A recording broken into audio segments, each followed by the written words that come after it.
Hey, hello. If you're new here, my name is Rain. If you're not new here, welcome back. I really appreciate you stopping on by to my little corner of the internet. And in today's video, I'm going to be trying to make something with air dry clay for the first time ever. I've never done a clay project before.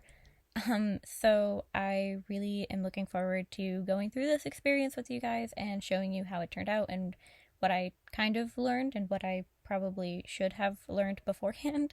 And with that being said, if you want to get a creative alongside me, I would really like to hear about it in the comments below if you do, or tag me anywhere.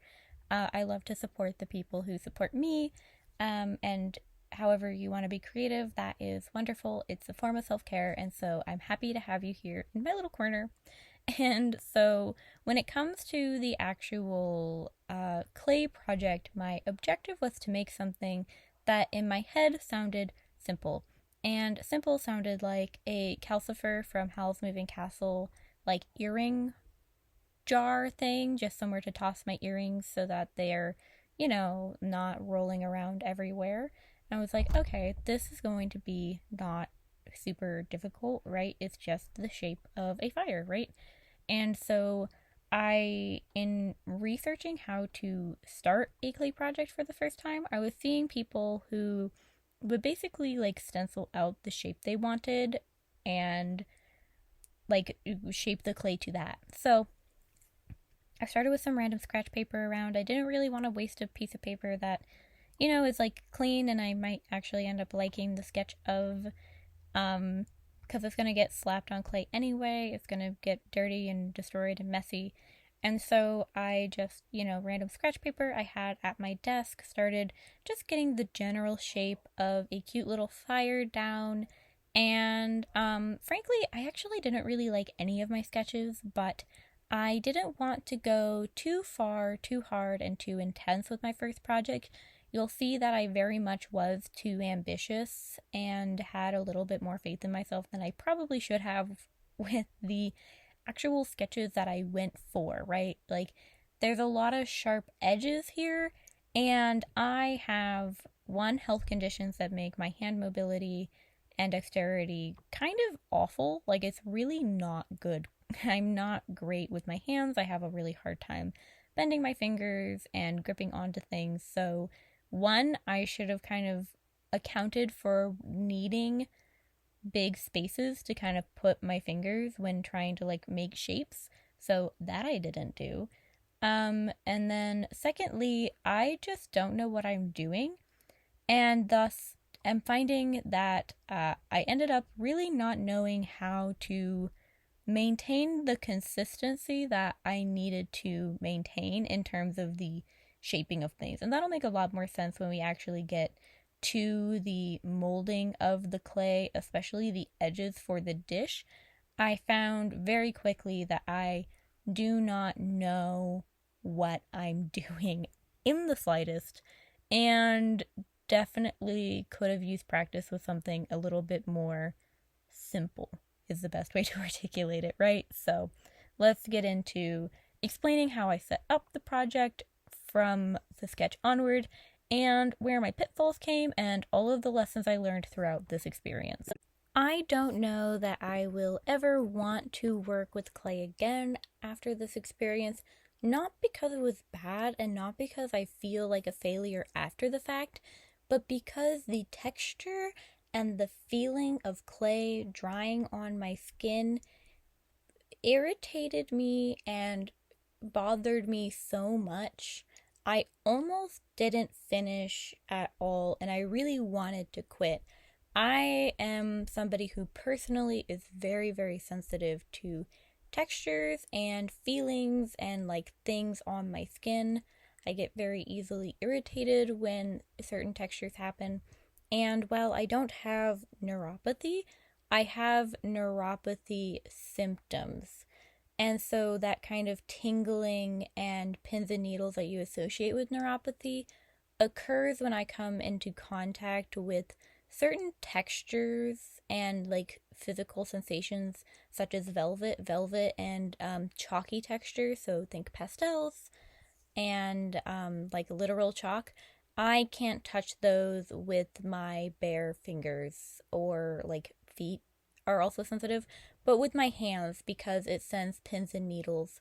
And so I found the texture of the clay to be incredibly unpleasant when it started to dry on my skin. I felt claustrophobic and I started getting very, very overwhelmed very quickly. And so I do think that there was a lot of potential for this to go better if I was able to kind of stay in the right mindset. But I'm using air dry clay, which means that as soon as it comes into contact with the air, it is starting the drying process. Theoretically, I think that I finished it and it's still not dry, actually.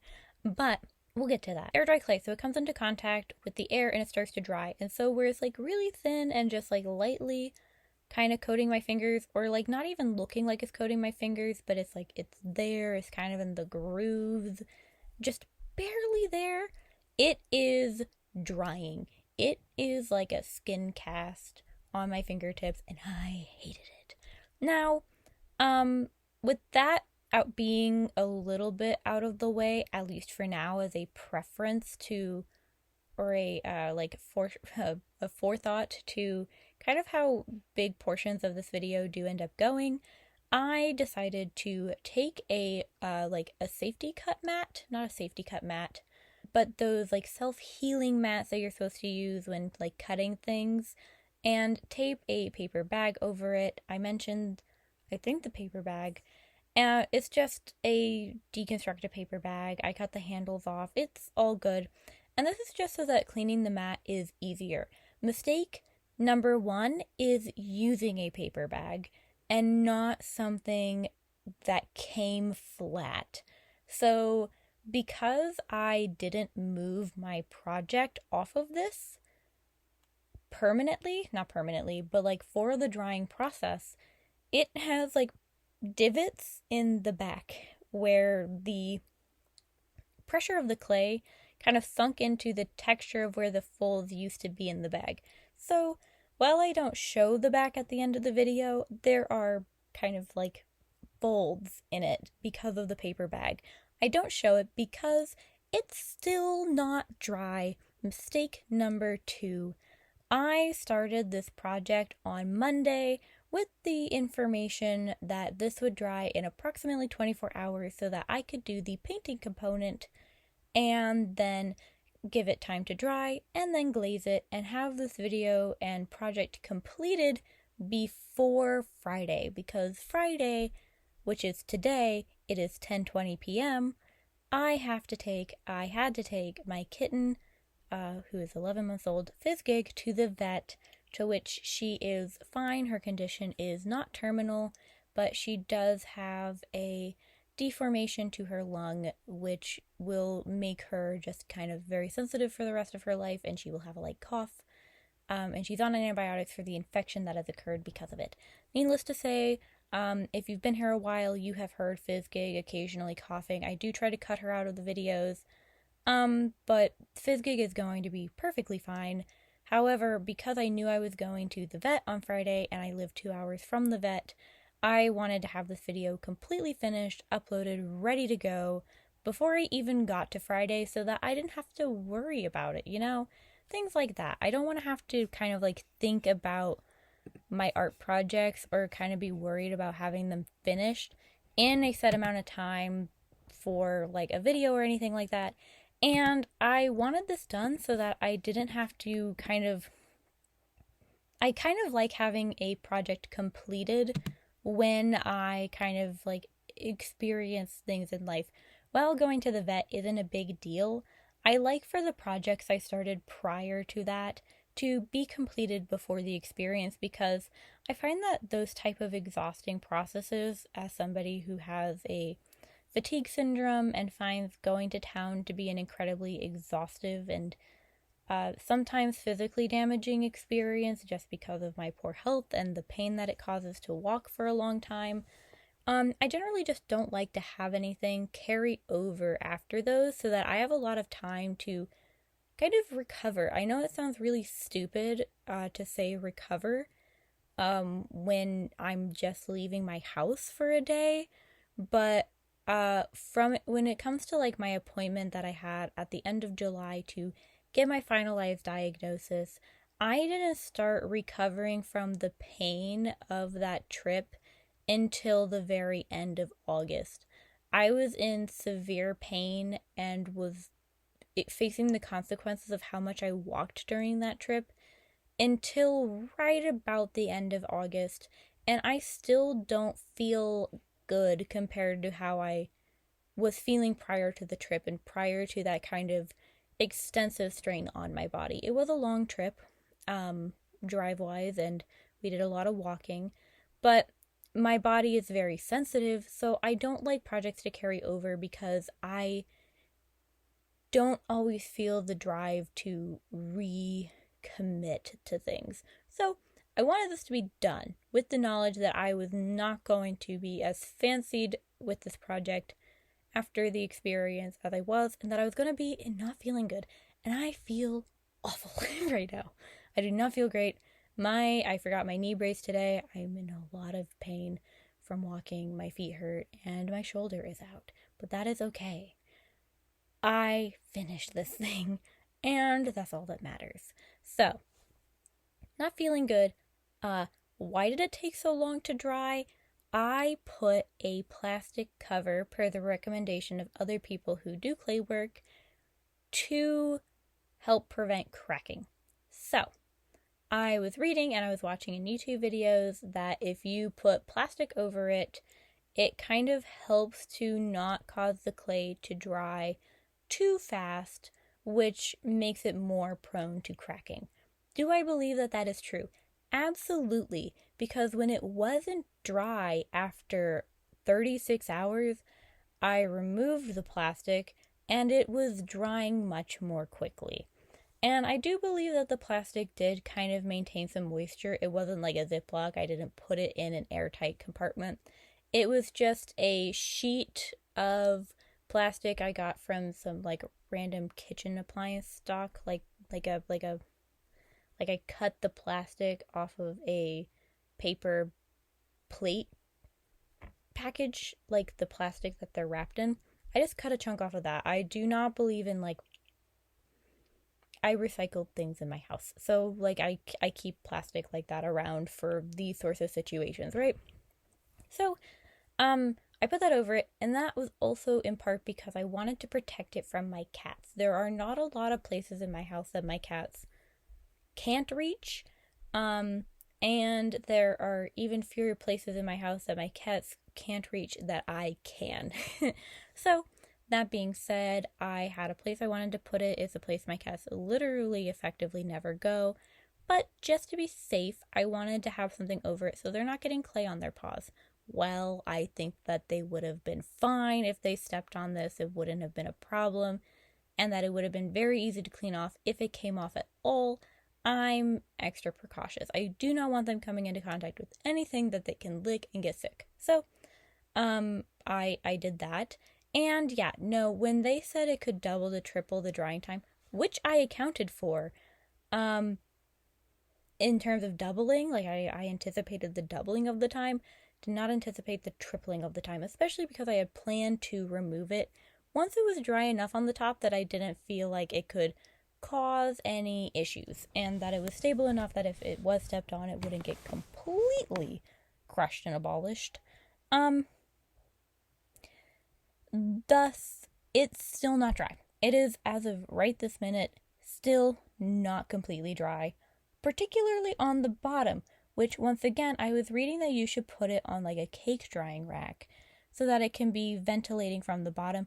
I don't have anything like that. And I'm not entirely sure how that works with the paper underneath. I don't really know how the air gets ventilated. I know you can't put the clay on the rack right out the gate, but I'm not entirely sure how I could have had it dry more effectively and thoroughly. There are areas that I'm convinced are probably not dry, but I'm kind of scared to investigate because I'll probably break it. One of those is under one of the additional structures I create later, and I'll explain that more in a bit. But when it came to making the sides this is when I realized that I had really gotten into something that was a little bit too complex for my lack of experience and my lack of kind of skill set, right? I know you need to score what you're making so that the clay can like groove together better. I don't know how to do it correctly. I don't know how to maintain a proper thickness for a wall like this, and all of my edges look dry and crusty. And so, I found very quickly that one, I don't know how to make clay stick to clay. Even with scoring and even with the slit that I made, or silt, or whatever it's called, the clay that's like heavily watered, so it's like clay water, so that you can kind of like treat it like clay glue. It's like, yeah, that, even when I'm using that and I'm like sticking my fingers in it and trying to use it to stick, I feel like it's not working. Like the videos made it look so easy to kind of just use the slit, the silt, whatever it's called, and kind of make things stay and get along. And I found that I was just struggling.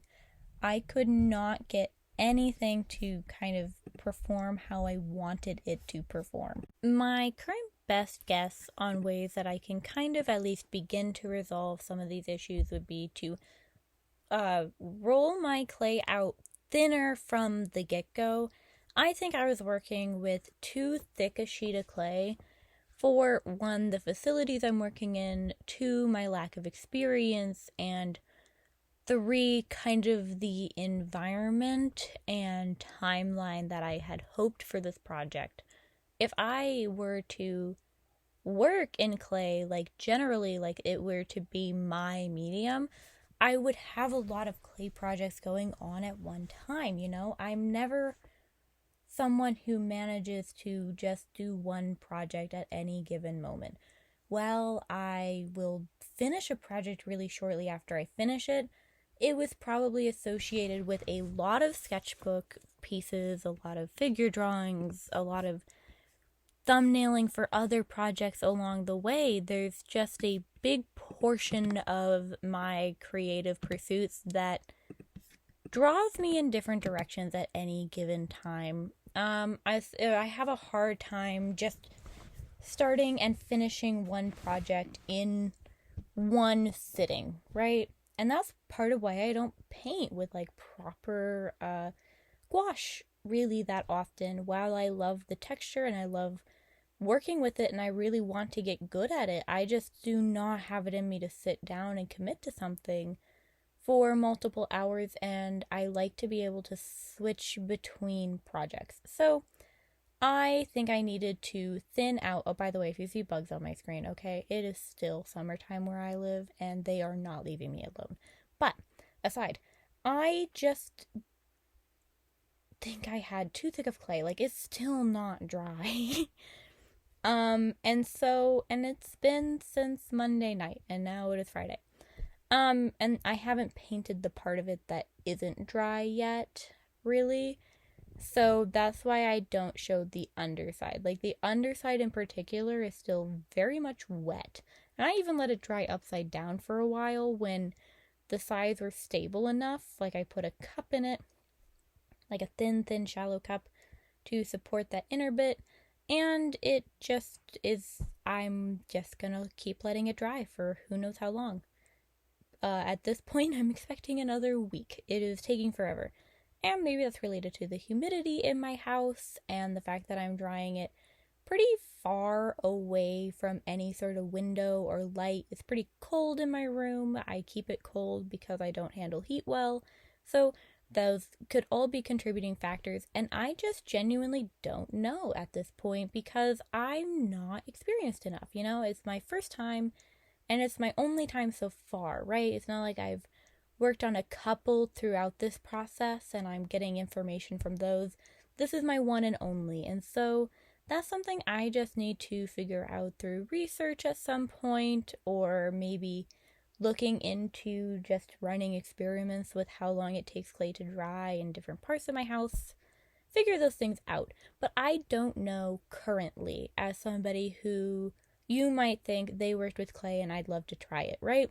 So if you're looking at this and you're like, wow, this is a great first time experience, I did really enjoy it and I got a lot of valuable stuff out of it and I'm really happy with the final product, all things considered, right?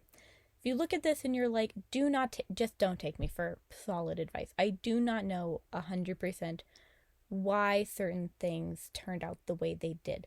And clearly my skill set is weak, right? But that's okay. But with that aside, I also think that I need to make a better silt.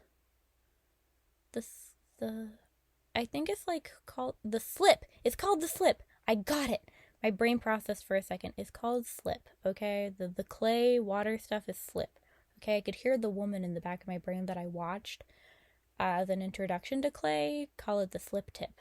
But yeah, I need to make a better slip, like a more kind of clay-based slip, with a lot less water, and basically just cover everything in it, right? Like that should have really been the whole thought process the whole time, was everything gets covered in slip 24/7. I think that would have really helped to maintain structural stability in the project and kind of support everything into actually kind of being more firm. I don't know if that makes sense, but I feel like the walls aren't as strong as I would like them to be if this were to be something like you would sell, or something you want to do something a little bit more durable with than just holding jewelry.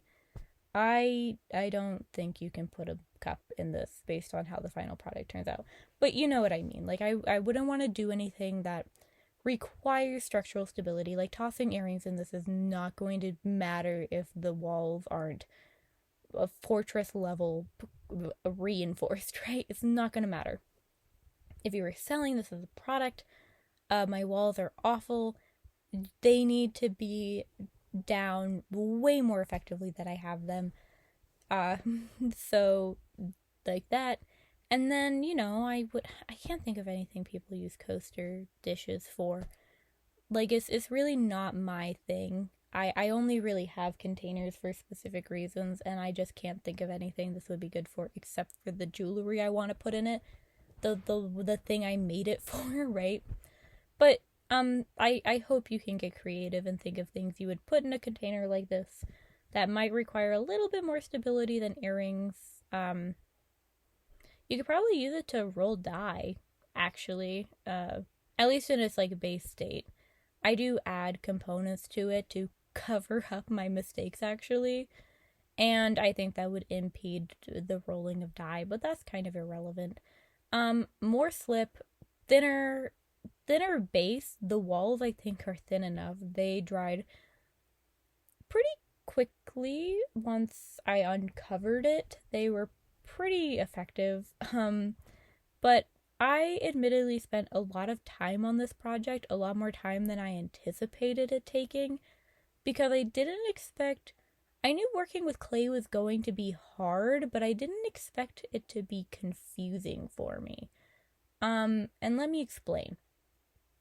When I work 2D, right? That's what I know, that's what I'm familiar with.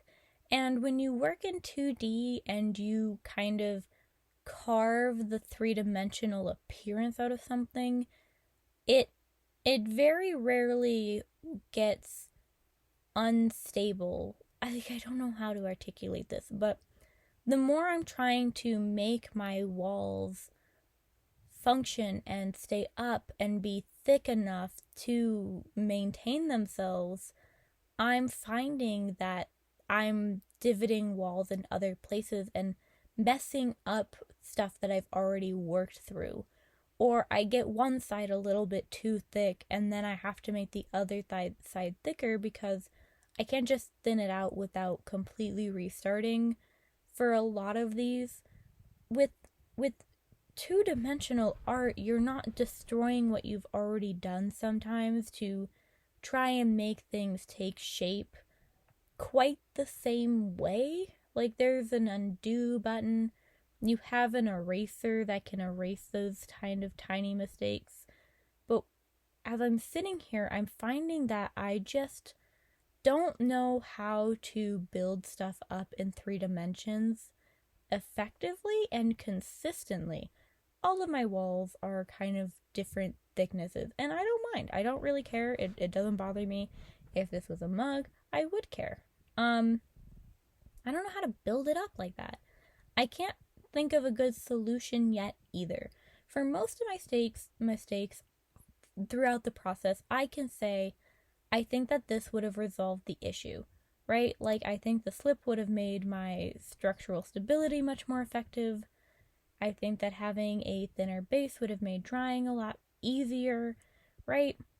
Scoring a little bit deeper, scoring a little bit more carelessly, maybe having a better brush for the slip, something that holds more of it at one given time, maybe wetting my clay from the very beginning and not towards near the middle of the process would have helped.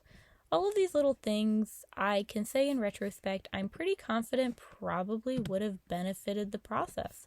When it comes to the walls, that I think is entirely a skill issue. Like, it's something that my skill set is not there. It's something that I would need to practice and hone for a really long time to get it to a point where I would be satisfied with it. And I don't know that I enjoy working with clay enough to get to that point, but I also know that I liked the experience enough, aside from the texture on my skin, that I would like to make more little things when I feel the compulsion to have something, right? I would rather make things than buy things, and why would I buy a jewelry dish when I can just make one that I like, have a little bit of my own art as a functional product that I can utilize in my home, right? I know it's not great. I know it looks dorky. I know it didn't turn out particularly good. I know it's probably not structurally stable enough to live very long, but I really like it, and I like this as a concept, and I want to do stuff like this. It's going to be a skill building thing for these walls, for figuring out how to do more complex shapes, get even sides. All of this is going to just be something that I have to figure out through practice. Tips and tricks will help, but there's nothing that I can be told that will make me capable of applying it correctly first try. It is something that I am completely reliant on me learning the motor skills and the process of to complete. And that is something that I really want people who decide to try clay for the first time to remember. When it doesn't look exactly how you want it to, if you're a 2D artist like I am, or even just work 3D but on a computer, it is a fundamentally different experience, right? And you are not existing in a skill set that you already have. And that's part of why I've been so excited to start this project.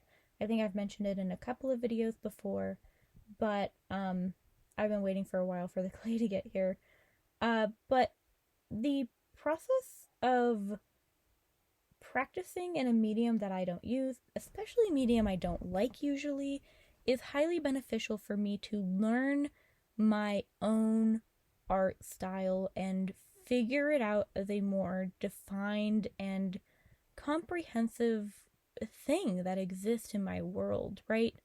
I kind of developed my art style through learning which mediums I hated and I didn't want to work in, then finding the way I like to work in the mediums I do have. And then from there, once I had that figured out, I was able to incorporate myself and find what I visually liked, right? So when I work in a new medium, I'm challenging my pre-existing understanding of what my art looks like and how it should look in a medium that is unfamiliar to me, or I don't have a defined process for doing my style. My digital art style and my traditional art style, you can tell, came from the same person, but they are fundamentally very different looking at the same time. color palette wise, I use drastically different color palettes digitally to my traditional work. That's because they're two different mediums, and the way I like to work in them are just different, and that's fine. So to work in clay, I have been so excited to see how my art style might translate to this kind of three-dimensional medium, and how I might approach kind of analyzing myself and what I value in my art through clay. And I want to do that more. That's something that this process has definitely made me certain I am at least interested in figuring out. What does my art look like in a three-dimensional realm, right? What is my art, how does it manifest in 3D, right? And so I think it manifests pretty good, honestly. I don't think I had as high hopes for this as it turned out. My hopes were not as I don't think I thought that I would manage to figure this out quite as well. I think I had more faith in my ability to get the sides to look like they weren't forged by a toddler, but that's, it's not the end of the world. I'm not upset about that in any regard. But sitting down and really just having to think, okay, I've made this template, this basic shape that I want to create in tangible space. It exists in 3 dimensions. Like, that's such a wild concept when you work in 2D the way I do. Like, the idea of your art existing in 3D and having all of the sides to it that you can look at just by turning it is conceptually just wild to me. It's what makes my 3D modeling class for games and animation so weird. But to be able to just turn my canvas and see the side of the thing I'm working on is mind-boggling. And it's been a very, very valuable experience. And I think that I have learned some things that I'm hoping to incorporate in my traditional art a bit more. I want to value the way that shadows are cast in a three-dimensional space a little bit more intensely. And I want to start exploring basically implied shadows, or shadows that are just kind of created by the shape of something. And I know this sounds very weird to want to explore, but when it comes to my traditional and digital art, I place shadows based on where I know they should be, but also based on the aesthetic and the way I value the look of shadows, right? And I do that in a very complicated way. Not very. I'm not somebody who does hyperrealism, and thus nothing I do is very complicated. But I mix in a lot of colors, and I choose colors that wouldn't really casually exist in the real world for those circumstances, simply because I like the way they look. And there was something so satisfying when it came to the painting process for this project, where I had to think, do I even need to place a shadow? Because the structure itself casts the shadow for me, right? Like, it creates its own shadow, so do I really need to make it darker? Is that a necessity for me? I don't think so. And it's something I want to explore and can only explore in this three-dimensional realm. And that, I'm just excited, guys. Like, I really am. I think I want to make more bacon and eggs for the Calcifer dish or something like that.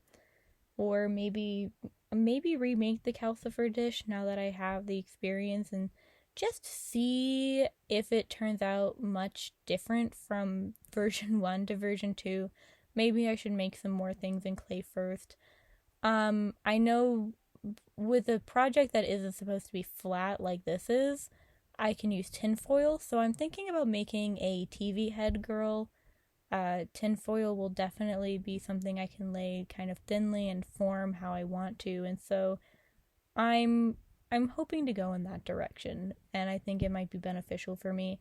Also, I don't know what I'm gonna do about it yet, but I can't work in clay and touch it with my physical fingers. It's just something that's not going to work out for me.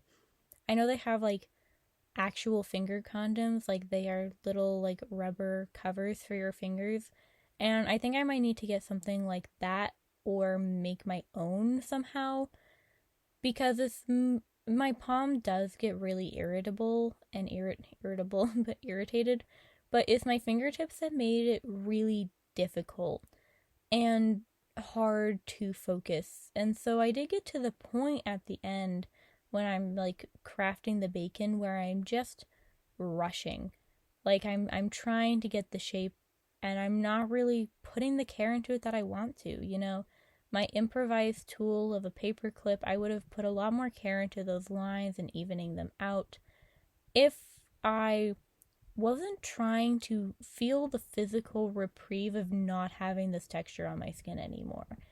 And I don't know if this is something that people who work in clay who watch me can answer if they don't have similar experiences with texture, because I don't know how to verbalize how consuming the feeling is and how irritating it is, right? But if you have ideas, I would love to hear them. I find it invaluable to share experiences, which is part of why I'm sharing this kind of disaster, right? While I like the final product, I didn't finish it anywhere near the time I thought I would. It does not look how I expected it to, and long story short, I think I over Mod Podged it, and I don't even know if Mod Podged was the right sealant for it, to be honest, but yeah, I'm not gonna eat out of it, so it's fine, I hope. I don't think my earrings are gonna get too toxic or dangerous. I don't think. Like, I cleaned them before I put them in my ears anyway, so I'm sure I'm fine, but I just found that it was a bit awkward in the end when it came to the actual kind of final appearance of it, and all I can do is ask for forgiveness on that front. It's pretty goofy. Product aside, at this point, I did seal up the clay in a plastic bag with notes, and I taped it just to be extra safe before I subsequently put it in a room to just sit there until from Monday to Friday. Then, in my initial video that I watched to figure it out, I read that you can sand it, which is why I didn't care as much about the rough edges initially when I set it aside to dry, because I was told to just get fine grain or fine tooth sandpaper. My response to fine tooth sandpaper was, I have these annoying nail files I'll never use because my nails flake off, and I can't use these because my nails will literally just shred themselves. So I'll just use it on this. Surely it's not too rough or too bad. And like a couple of other things in this video so far, I'm confident you've noticed. Not confident, but I'm sure most of you have noticed. I skip a lot of the repetitive parts. The repetitive parts of me building the walls, kind of filing. I spent a lot of time filing this, things like that. I also cut out all of the times I shoved my entire head in front of the camera. You definitely have been seeing wisps of my hair here and there just appearing. If I were to cut all of those out, somebody would not feel great from the nausea of watching all the jumping around.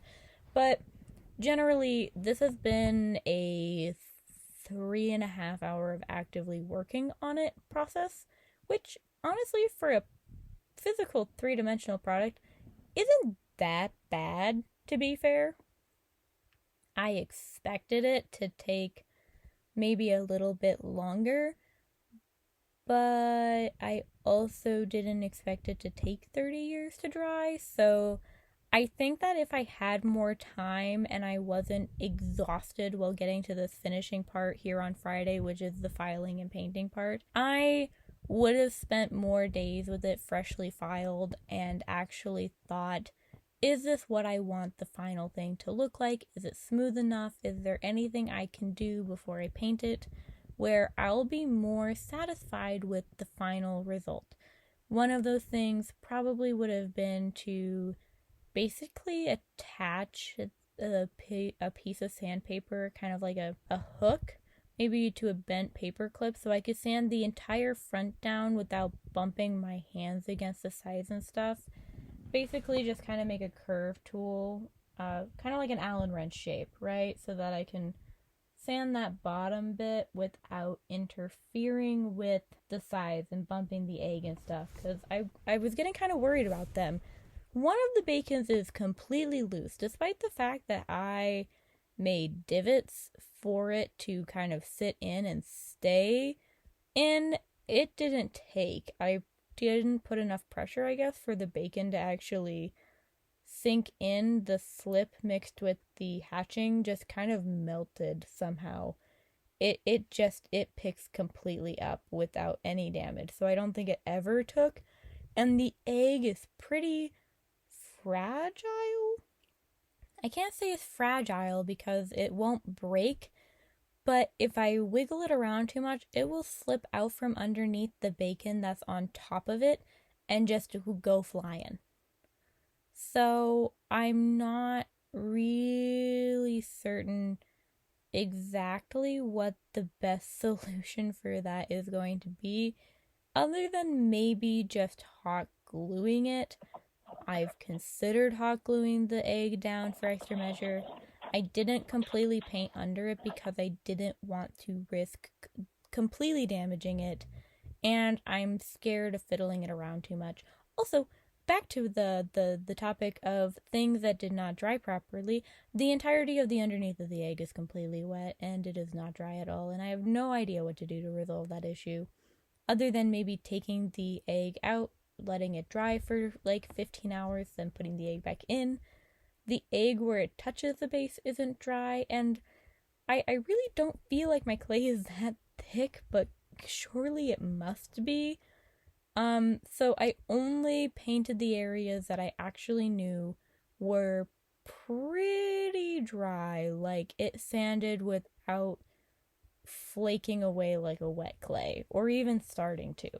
And that was my basis for actually even painting it tonight. I did consider just uploading the video with up to the sanding process and saying, hey, this literally didn't dry in time, I don't have anything else I can show you guys, and calling it at that, because we are nothing if not professionals, and by that I mean no one expects me to be on top of things, right? Because I'm not. And this is an experiment, and it really, if it's going to be a problem, then that's part of the learning process, right? But because it was just around the egg, and by around the egg I mean under the egg on both sides, and the bottom, like the complete bottom, I think that is fine, and I'm not really worried that painting is going to actually cause any problems for the rest of the drying process, right? And I was hoping that if I seal some of it with Mod Podge, then maybe, like, I'd feel better about moving the egg so that I can, like, dry it separately from the base and then glue it. We'll get to the Mod Podge. I'm not sure that you're actually supposed to seal clay in something like Mod Podge. It's messy. I've used very little Mod Podge in my life, though, so maybe I'm just tiny-brained. I'm not sure. But this is supposed to look like Calcifer from Howl's Moving Castle. He's one of my favorite fictional characters ever. And so I wanted a deeper red near the center of the fire and a softer, kind of lighter color, like a yellow to a light orange on the very outer edges. And so I mostly just used the paper bag as a template, as a palette for the process, because frankly, at the end of the day, this is a pretty destroyed paper bag, and I can't dry anything on it again in the future because I now know it creates a divoted texture because it's not perfectly flat.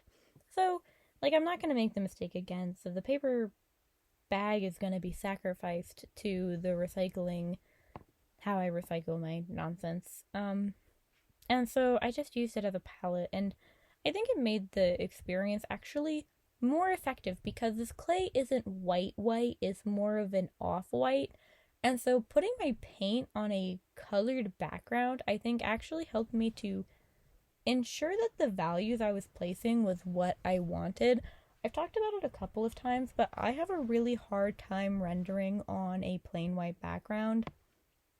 Even though I do it a lot and it's the predominant way I end up having to color because I work in my sketchbook so much, I have a really hard time assessing color and how it will change as a scene fills in more. Because the colors that are next to other colors are the colors that are relative to each other are what influences our perception of what they look like, right? And so without that, I'm just really bad. And so having a neutral kind of gray or brown background I found is very helpful for me to actually assess what colors look like and will look like next to each other, because that stark white isn't like washing out the overall experience. The toned background is more similar in value to the colors you're working with, and so it doesn't create this idea that things are a lot brighter, and then you end up making something that's overall kind of bleak because, it's not being put next to that white, or maybe you make something too vibrant because the white was making you think things were much darker than they actually were. The white was your greatest point, and so everything seemed dark in comparison until all the white was gone. So, I think that the the toned background really did have a positive influence on the overall painting job. Painting job, still bad though. Lesson learned. I don't know what lesson we're on. If you don't have smooth clay, like a smooth final product, don't bother painting it.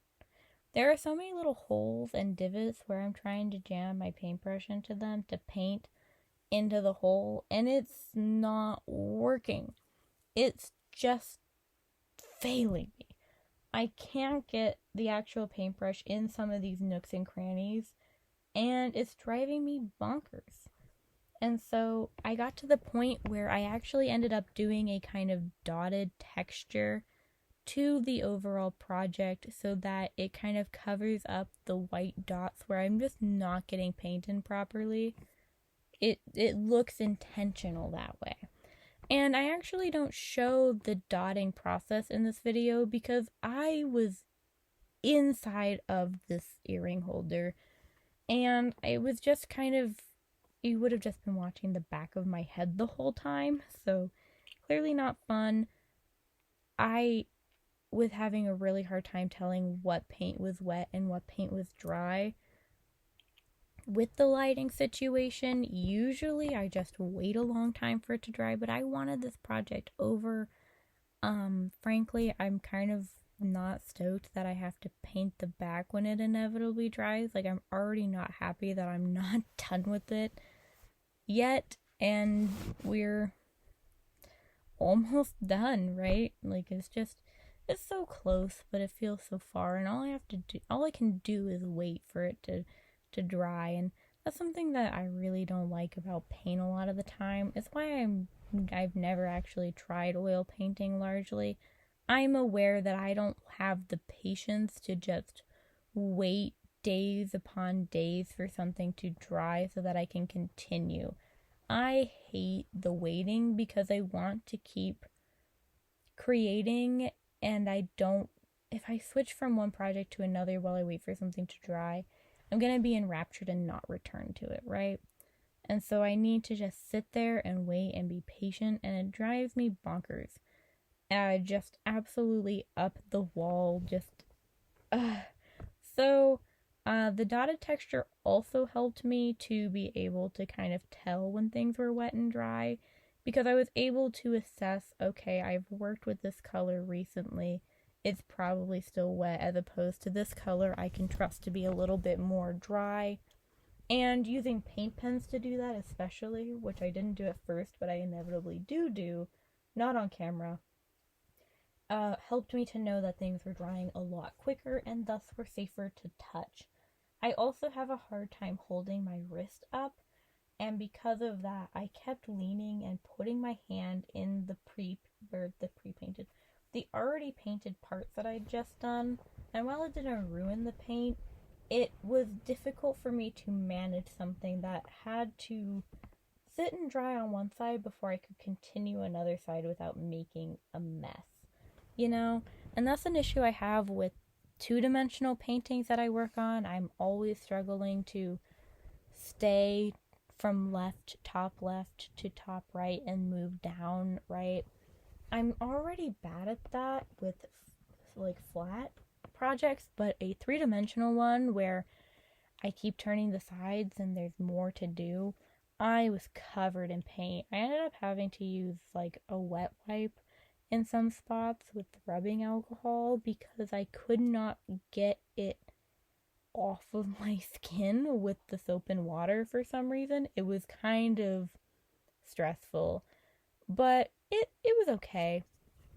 I did eventually get to a point where I realized that I don't really know how I would draw Calcifer in my modern style already, and it was kind of causing concern about how I actually wanted to approach rendering and bringing him to life in this three-dimensional object in terms of the actual face, right?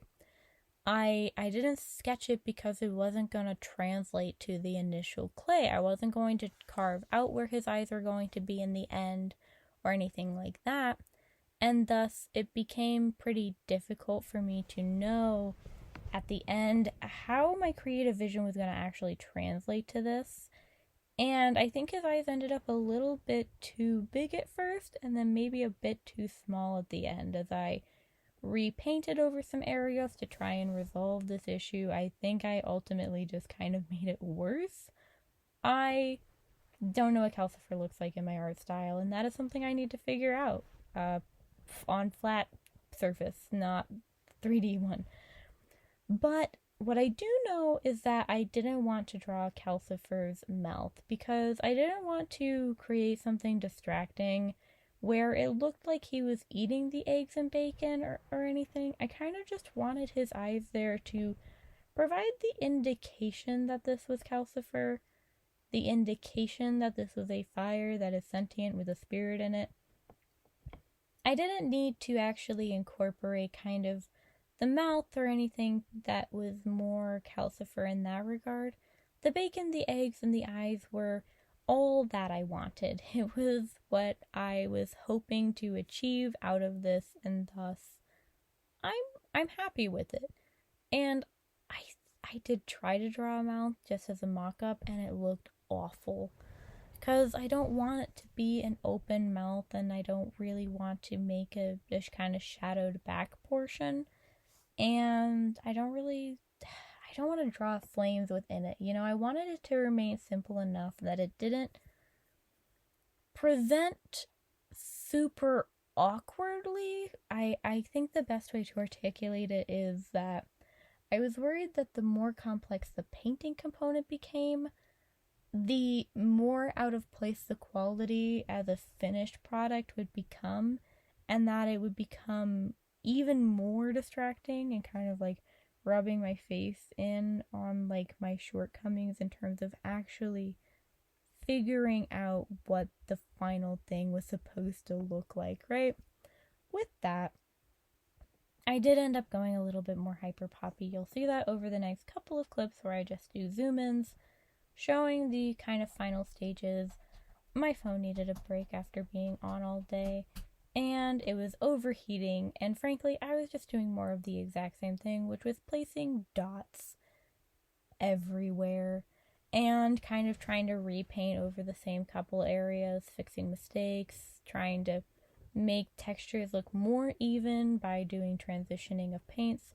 So the last couple clips of this video are just kind of quick check-ins of those final stages where I was just doing finishing touches, which isn't the most ideal way to show off a finished product, but it's also not finished.